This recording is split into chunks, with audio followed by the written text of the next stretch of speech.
మోతీ తాజ్ ఉల్ మసీద్ భోపాల్లోని అత్యంత గంభీరమైన స్మారక చిహ్నం. ఒక సేకరణ.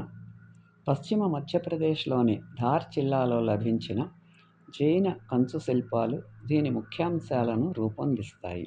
19వ శతాబ్దపు మోతీ మసీదు లోపల ఫౌంటైన్ మరియు ట్యాంకు 1860లో కుద్సియా బేగం కుమార్తె మరియు వారసురాలు నిర్మించిన మసీదు ముత్యపు మసీదు అంటారు.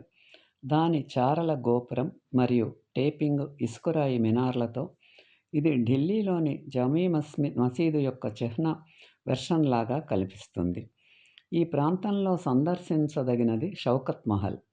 ఇది 18వ శతాబ్దపు ఇండో సార్పెనిక్ మరియు రోకోకో ప్యాలెస్.